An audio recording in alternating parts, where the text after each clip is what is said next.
Ket mesye, fason mwen bagay yo wale la, mwen se mbaka ba mwen kon nou?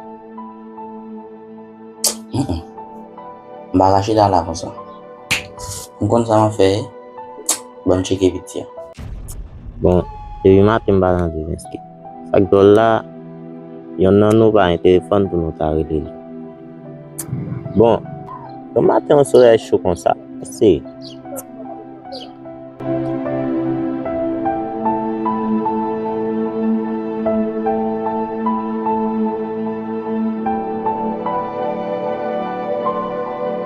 Bon, cherche aussi.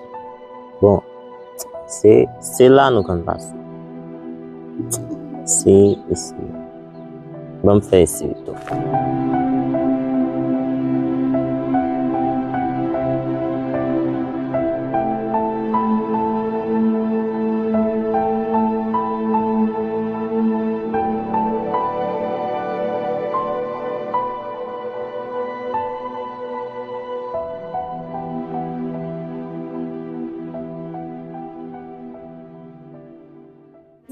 Yo, chouche sa tele veye a fèt. May son sel kalot nèg, la ti kalot pa vali do nèg. E pi finale, e pi yo mette nou dehors, e pi di mba chita. Madame chita mi se bam de pou sa de parce mi se toi kalot. E maman a vin parler bay raciste. E pi m pousse le me dit faut parler may son touriste, pas parler may son. Après depuis la maman de m'a pris beaucoup bas. A vin passer mi se kalot. E mi se vin parler, puis vieux de mal.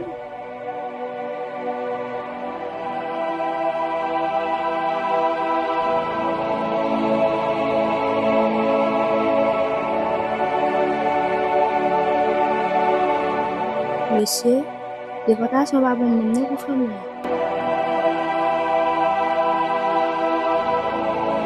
Mais ça fait couche.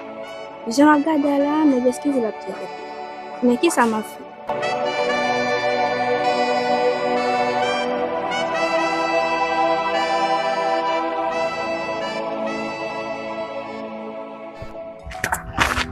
Yo, sa ka fe?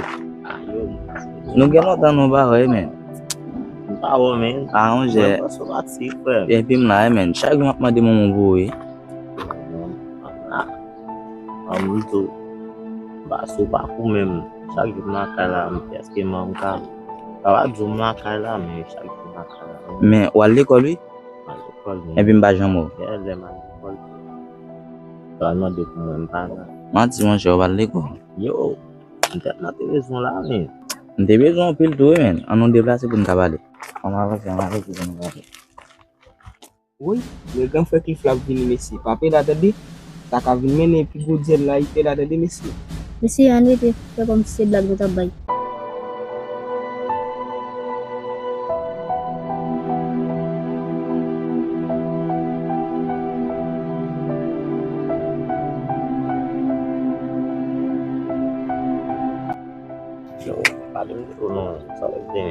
Konen, neg la, neg gen aktivite la bjere men.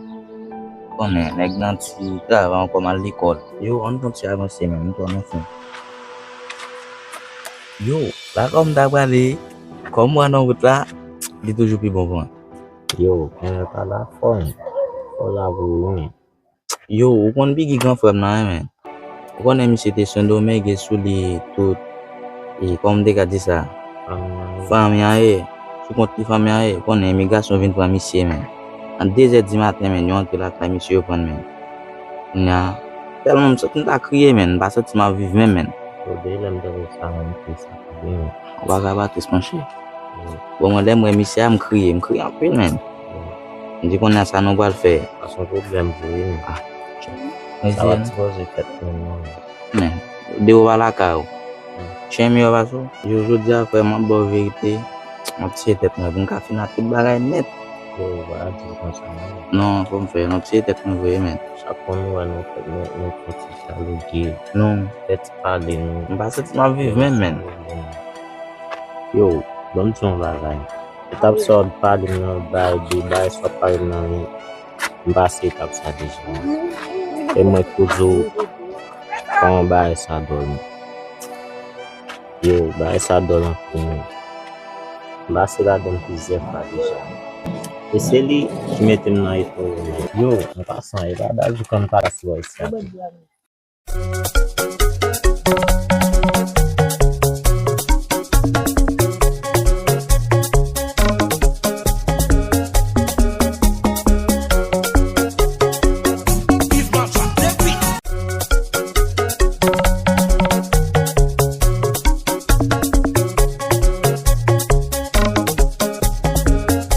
Oui, avant de ça, je son qui a quelle capacité en autant ici.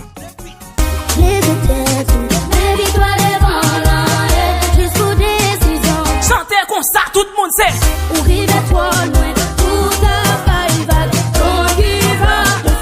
Hey, pas lâcher, pas lâcher.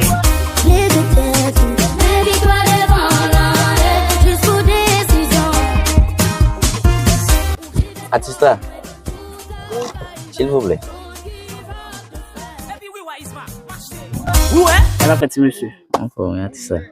Étant donné que je m'abdou merci tout parce que moi le revenu. Ya, bon, on connaît nous tous ces monde so, là parce que Mathis pour ele mbomba ka venir. Étant donné que m'kono son bon nèg qui me bail conseil. M'gen un frère qui déporté, c'était Saint-Domingue revenu. Mais par rapport des gens à vivre, on est soumis à tout espagnol et puis on voit monsieur Haïti même moi bah senti malaise, bah senti mal vivre tout. Moi tête dans certaines tué. Comment on aider dans casa? Il était petit jeune. Et bon moi. D'abord nos réunions là bon, on était vraiment pressé mais on connaît nous tous ces frères, nous c'est haïtiens. Et depuis nous avons un problème, c'est problème nous tous. C'est comme ça qu'on a deux malgré gain qui pas comprendre loi et devoir yo. Et bon quand même, moi pas même gens avec eux. Quand petit jeune, moi prends temps moi pense moi temps de Saoudi yo. So moi pas ouais raison pour dire ou alter tête. On ka dire ou aller Saint-Domingue ou soit un autre pays, c'est pas un meilleur choix pour un haïtien qui vit à Haïti. Il faut nous dire bien, Haïti pas un pays qui pauvre en état parce qu'on pas l'autre pays nous va le avec. On pas de fois ça qu'on fait mal le yon haïtien a dit sentir pas vivre plutôt aux États-Unis ou bien Saint-Domingue dans le pays qui plus développé et Haïti. On senti c'est plus grosse déception là ça fait et en fait c'est pas une meilleure solution pour haïtien quitter pays aller dans l'autre pays et dans ce sens ça ti jeune on comprend frustration et on comprend comment ça y est le haïtien sorti dans pays il passe en bas fil fait tout de la chire la passer dans la gé la boire vieux de l'eau senti dans route là manger vieux bagay moi même tout en tant qu'artiste moi qu'on prend en charge pour me chanter pour pays pour me dire pour me faire passer frustration pam même pas à l'aise et dans cas ça on ka dire ou tu étais tout par une solution et c'est que ni ou ni frère Roland moi souhaiter nous mettre nous ensemble et puis pour nous gommer contre insécurité ak ça qui pas bon pour nous dans pays pour nous gommer pour pays et puis ça va mieux et ça va changer un jour parce que Haïti pas seul pays qui dans état ça on prend le cas de Somalie avec quelques autres pays encore qui étaient tellement pauvres ils viennent tellement gain richesse qu'on y a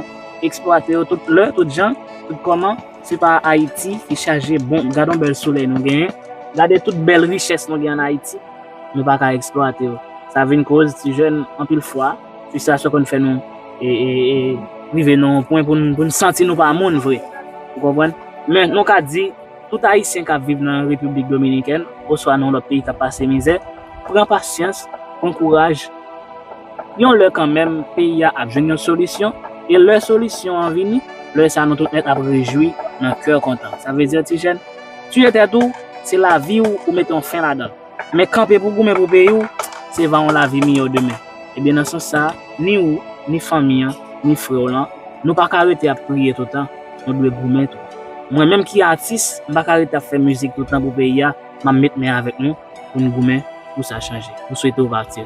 OK, merci pour votre travail.